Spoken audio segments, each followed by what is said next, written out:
امریکی صدر Joe Biden کی جانب سے جاری کردہ بیان میں ایک جانب مصر اور قطر اور دوسری جانب اسرائیل اور حماس کے درمیان جنگ بندی اور یرغمالیوں کے تبادلے کے معاہدے کی تصدیق کر دی گئی ہے، جبکہ قطر کی وزارت خارجہ کے ترجمان ماجد الانصاری نے بھی صحافیوں کو بتایا کہ حالیہ ہفتوں میں فریقین کے درمیان بڑے مسائل حل ہو گئے ہیں اور ممکنہ معاہدے کے ڈاکومنٹس اسرائیلی حکام اور حماس کے مذاکرات کاروں کے حوالے کر دیے گئے ہیں، لیکن یہ ممکنہ امن منصوبہ کیسا ہوگا اور اس پر عمل درآمد ممکن ہوگا یا نہیں، یہ ایسے سوالات ہیں جن کے مکمل جوابات دینا ابھی ممکن نہیں ہے۔ دراصل حماس اور اس کے اتحادی غزہ میں یرغمال بنائے گئے 33 اسرائیلی شہریوں کو رہا کریں گے، جبکہ دوسری جانب اسرائیل نے 1000 فلسطینی قیدیوں کو رہا کرنے پر رضامندی ظاہر کی ہے۔ ان میں تقریباً 190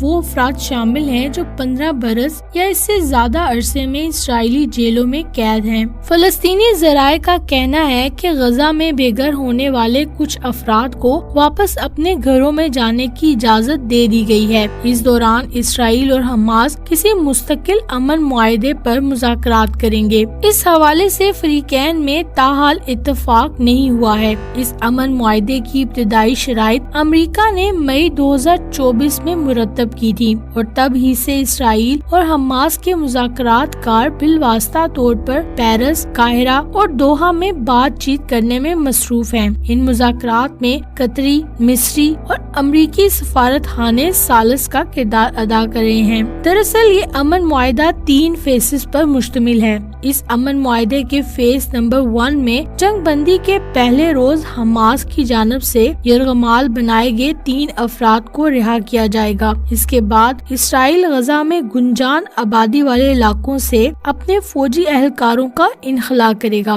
اس پیش رفت کے بعد حماس 4 مزید یرغمالیوں کو رہا کریں گے، جبکہ غزہ کے شمالی علاقے سے جنوب میں نقل مکانی کرنے والے رہائشیوں کو اپنے گھروں تک جانے کی اجازت دی جائے گی۔ پیدل سفر کرنے والے افراد کو ساحلی روڈ کے ذریعے غزہ میں اپنے گھروں تک جانا ہوگا۔ جو لوگ گاڑیوں کے ذریعے سفر کریں گے انہیں صلاح الدین روڈ کے ذریعے وسطی غزہ میں داخلے کی اجازت ہوگی۔ اس عمل کے دوران اسرائیلی فوج مصر کے ساتھ غزہ کی جنوبی سرحد کے پاس محور صلاح الدین میں موجود رہے گی۔ اس کے بعد غزہ اور مصر کے درمیان واقع رفح کراسنگ کو کھولا جائے گا تاکہ بیمار یا زخمی افراد کا انخلا ممکن ہو سکے۔ جنگ بندی کے فیز 2 میں زندہ مرد فوجیوں اور شہریوں کو اسرائیل کے حوالے کیا جائے گا، جبکہ مارے جانے والے یرغمالیوں کی لاشیں بھی اسرائیل کے حوالے کی جائیں گی۔ اسرائیل کی جانب سے یہ دعویٰ کیا گیا ہے کہ غزہ میں اس وقت 94 یرغمالی موجود ہیں، جن میں سے 34 افراد کی ہلاکت کی اطلاعات ہیں۔ اس کے علاوہ غزہ میں 4 مزید اسرائیلی شہری بھی موجود ہیں جنہیں جنگ کے شروع ہونے سے قبل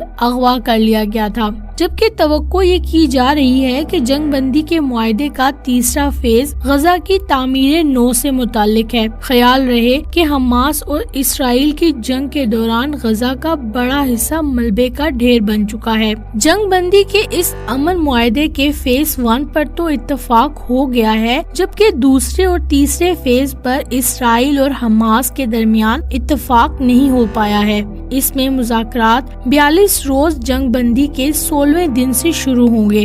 اس وقت حماس اس پریشانی کا شکار بھی دکھائی دے رہا ہے کہ کہیں جنگ بندی کا پہلا فیز مکمل ہونے کے بعد اسرائیل کسی مستقل معاہدے سے انکار ہی نہ کر دے۔ یہ خدشہ اس لیے پیدا ہوا کہ اسرائیلی وزیر خزانہ نے سوشل میڈیا پر ایک پوسٹ میں یہ لکھا کہ ایسا کوئی بھی معاہدہ جو اسرائیل کی قومی سلامتی کے لیے قیامت خیز ثابت ہوگا تو وہ اس کی حمایت نہیں کریں گے۔